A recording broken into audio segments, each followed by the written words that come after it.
तो जैसा कि हमने पिछले एपिसोड में देखा था कि तानसेन और जीवू बड़ी तेजी के साथ तियानडाओ एम्पायर के सोल्जर कैंप की तरफ बढ़ रहे थे, जिसका पता स्वॉर्ड मास्टर को लग गया था और वो तुरंत रोकने चले गए थे।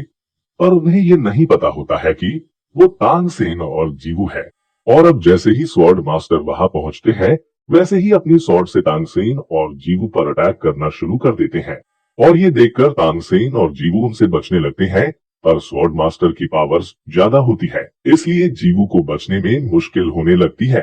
ये देख तानसेन उसे बचाकर दूर ले जाता है और अपनी कैप को उतार देता है, जो देखकर स्वॉर्ड मास्टर अटैक करना बंद कर देते हैं। और फिर तानसेन बोलता है, सीनियर, मैंने आपको इतने समय बाद देखा है। तो स्वॉर्ड मास्टर कहने लगते हैं कि 5 साल बाद तो तुम्हारा प्रेजेंस बहुत ही पावरफुल फील हो रहा है। तुम्हारे से बहुत ही पावरफुल ऑरा फील हो रहा है। और निंग्रो ग्रुप ने मुझे बताया कि तुमने गॉड ऑफ ओशियन की पावर को इनहेरिट किया है। जिस पर तानसेन कहता है, हाँ, ये जो पावर आपको फील हो रही थी वो गॉड ऑफ ओशियन की ही है। जिस पर स्वॉर्ड मास्टर कहते हैं कि सभी सोल मास्टर्स चाहते हैं कि वो लेवल 100 से ऊपर जाकर अपनी सोल पावर को अल्टीमेट बना सके, पर मैं अपनी लाइफ में लेवल 100 को कभी हासिल नहीं कर सकूंगा। ये कहकर वो बहुत दुखी होने लगते हैं। और फिर वो तानसेन से पूछते हैं कि अगर तुम यहाँ हमारे ट्रूप्स को ज्वाइन करने के लिए आए हो, तो तुम्हें ये साबित करना होगा कि तुम वुहान हॉल में जो ज्ञानडोल्यू है उसे चैलेंज कर सकते हो। और अब तुम मुझे चैलेंज करो और हरा कर दिखाओ। इससे मैं समझ जाऊंगा कि तुम इन 5 सालों में कितने पावरफुल हुए हो। जिस पर तानसेन भी चैलेंज के लिए तैयार हो जाता है और जीवू को दूर भेज देता है और आसमान में फाइट करने के लिए चला जाता है।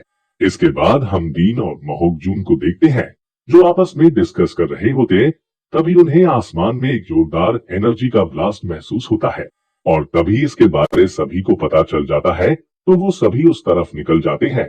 वहीं दूसरी तरफ तानसेन और स्वॉर्ड मास्टर के बीच फाइट शुरू हो चुकी होती है और तभी वहां पर पूरी श्रेक टीम और सभी मास्टर्स पहुंच जाते हैं। तभी निंग्रोग्रोक तानसेन के अटैक से बाल बाल बचती है और फिर निंग्रोग्रोक दीन से पूछती है, आखिर स्वॉर्ड मास्टर तानसेन के साथ फाइट क्यों कर रहे हैं। जिस पर दीन बताते हैं, वो एक दूसरे को चोट पहुंचाना नहीं चाहते हैं, वो सिर्फ एक दूसरे की एबिलिटीज को चेक कर रहे हैं, तो इसमें तुम्हें घबराने की कोई जरूरत नहीं है। जिस पर महोगजून कहता है, हम लोग सी गॉड आइलैंड पर जाने से पहले स्वॉर्ड मास्टर के साथ एक बार फाइट की थी, पर हम सभी मिलकर भी उन्हें हराने में नाकामयाब रहे थे। हालांकि इस बात को 5 साल बीत चुके हैं और अब हम भी काफी पावरफुल हो चुके हैं, पर इसकी कोई गारंटी नहीं कि हम स्वॉर्ड मास्टर को हरा भी सकते हैं। इसके बाद स्वॉर्ड मास्टर अपनी 7 सोल टेक्निक से तानसेन पर अटैक करते हैं, जिसे रोकने के लिए तानसेन अपनी टाइटन सोल बॉर्न का इस्तेमाल करता है और फिर इन दोनों के अटैक आपस में टकराने लगते हैं, जिससे इतनी पावरफुल एनर्जी निकलने लगती है कि वहां मौजूद सभी लोग बड़ी मुश्किल से वहीं टिके रह पाते हैं। और इस अटैक को देखकर दीन कहते हैं, ये अटैक पूरे स्पिरिट वर्ल्ड का सबसे पावरफुल अटैक हो सकता है, इसलिए ये टेक्निक्स जरूर किसी ना किसी सोल बॉर्न की है। जिस पर महोगजून कहता है, टीचर, आप ये मत भूलो कि तानसेन हम सब में से सबसे पावरफुल मॉन्स्टर है। तभी कैट गर्ल कहती है कि मैंने तो तानसेन को ये टेक्निक इस्तेमाल करते हुए कभी नहीं देखा। जिस पर मुबाई कहता है, हम लोग तानसेन से काफी दिनों तक दूर रहे हैं। लगता है तानसेन फिंगाओ डॉलो यानी ग्रैंड सोल लैंड मास्टर बन गया है। इसके बाद तानसेन अपने हाउतियान हैमर से स्वॉर्ड मास्टर से फाइट करने लगता है, पर इन दोनों की फाइट इतनी तेज होती है कि कोई भी इसे नहीं देख पाता है। इसके बाद स्वॉर्ड मास्टर तानसेन पर एक साथ कई सारी स्वॉर्ड से अटैक कर देते हैं, जो देखकर तानसेन इसे अर्निंग वाली सोल बॉर्न की first soul skill gravity hell का इस्तेमाल करता है और स्वॉर्ड मास्टर की सभी स्वॉर्ड्स को वहीं पर रोक लेता है, जो देखकर स्वॉर्ड मास्टर थोड़े हैरान होते हैं और फिर अपनी 8 सोल टेक्निक का इस्तेमाल करते हैं और अपनी सभी स्वॉर्ड्स को वापस इकट्ठा कर लेते हैं और उसका एक स्ट्रैंड बना देते हैं और फिर उससे एक बहुत बड़ी स्वॉर्ड बनाकर तानसेन पर पावरफुल लाइटनिंग अटैक करते हैं, जो देखकर तानसेन अपने हाउतियान हैमर की 9 सोल टेक्निक का इस्तेमाल करता है और पावरफुल अटैक करता है। और इन दोनों अटैक्स के आपस में टकराने से बहुत पावरफुल एनर्जी निकलती है, जिससे आसपास के माउंटेन भी तबाह हो जाते हैं। और फिर स्वॉर्ड मास्टर तानसेन से कहते हैं कि जहां तक मुझे लग रहा है अब तुम्हारी स्पिरिट पावर लेवल 90 को क्रॉस कर चुकी है। जो कहते ही वो अपनी 9 सोल टेक्निक का इस्तेमाल करने लगते हैं और बॉसैक्सी की तरह ही वाटर को कंट्रोल करने लगते हैं और फिर उसे एक बहुत बड़ी स्वॉर्ड बनाते हैं जिसका नाम स्वॉर्ड्समैन चेंजिन होता है।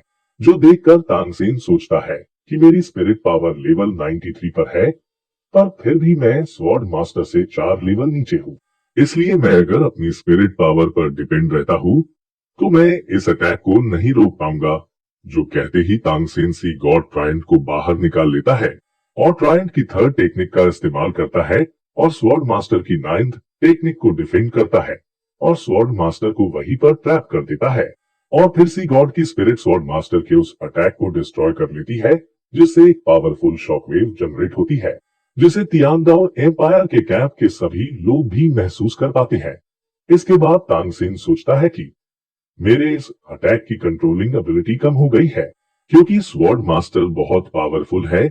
अगर मेरे पास ये अटैक नहीं होता तो मैं अब तक हार चुका होता। वही स्वॉर्ड मास्टर सोचते हैं कि इस टेक्निक ने मेरी पूरी पावर को दबा दिया, तो क्या गॉड अटैक टेक्निक में इतना पावर होता है। इसके बाद तांगसेन स्वॉर्ड मास्टर को रिस्पेक्ट के साथ कहता है, सीनियर मुझे माफ कर दीजिए, अब हमें इसे यहीं पर रोक देना चाहिए। मुझे नहीं लगता मैं आगे टिक पाऊंगा। तभी वहां पर ग्रैंड मास्टर आ जाते हैं जिन्हें देखकर तांगसेन तुरंत उनके पास आ जाता है और उन्हें ग्रीट करते हैं और फिर ग्रैंड मास्टर कहते हैं, तुम वापस आ गए हो, ये बहुत अच्छा है। इसके बाद ये दोनों गले मिलते हैं। तभी वहां पर प्रिंस चुई भी भागते हुए आ जाते हैं जो तांगसेन को मास्टर कहते हुए रिस्पेक्ट देते हैं, जिस पर तांगसेन कहता है, आप लाखों लोगों को लीड कर रहे हैं तो आपका ऐसा करना ठीक नहीं होगा।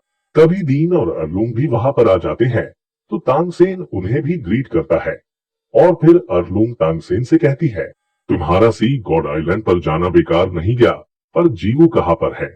इसी बीच तांगसेन के सभी फ्रेंड्स वहां आ जाते हैं और उसका वेलकम करते हैं, जिस पर तांगसेन कहता है कि अब शेख टीम फिर से पूरी हो गई। इसके बाद वहां पर जीवू की एंट्री होती है और जीवू कहती है, दोस्तों मैं भी वापस आ गई हूँ। अब अरलुंग ने अपनी बेटी को बहुत दिनों बाद देखा होता है तो वो दौड़कर उसे गले लगा लेती है और इमोशनल हो जाती है, जिस पर जीवू कहती है, माँ मैं आपको छोड़कर कहीं नहीं जाऊंगी। इसके बाद कैटगर्ल और निंग्रो ग्रोव भी जीवू से मिलकर खुश होती है और फिर दायनुबाय फाइट के बारे में तांगसेन से पूछते हैं कि आखिर तुमने ये सब कैसे किया, जिस पर तांगसेन उन्हें बताता है कि इसके लिए मुझे कई सारे सैक्रिफाइस देने पड़े हैं जो मैं तुम सभी को बाद में बताऊंगा। तभी मोहकजून नाचने लगता है और कहता है, कोई बात नहीं, तुम बाद में बता देना, अब हमारी श्रेक डेविल्स की टीम पूरी हो गई है। इसके बाद वहां पर ओल्ड बर्ड की एंट्री होती है जो अपने बर्ड पर अपनी पूरी तांग आर्मी लेकर आते हैं। इसके बाद तांगसेन प्रिंस चू को ग्रीट करते हुए कहता है, एम्परर मैं तांग आर्मी को लीड कर रहा हूँ, जिस पर प्रिंस चुई तांगसेन को खड़ा करते हुए कहते हैं, टीचर आप हमारे लिए यहाँ पर आए यही हमारे लिए बहुत बड़ी बात है। और फिर प्रिंस चुई अपनी आर्मी से कहते हैं, आज से मेरे मास्टर आप सभी को ऑर्डर देंगे जो कि तांग सेट के मास्टर है। अब तुम सभी को वो सभी ऑर्डर्स फॉलो करने होंगे क्योंकि अब मास्टर के पास भी वो सभी अथॉरिटीज है जो मेरे पास है, जिस पर सभी एग्री करते हैं। और फिर तांगसेन सभी से कहता है, हम सभी जरूर जीतेंगे। ये सुनकर सभी में जोश भर जाता है और सभी यही बात दोहराने लगते हैं और इसी के साथ ये एपिसोड यहीं पर खत्म हो जाता है।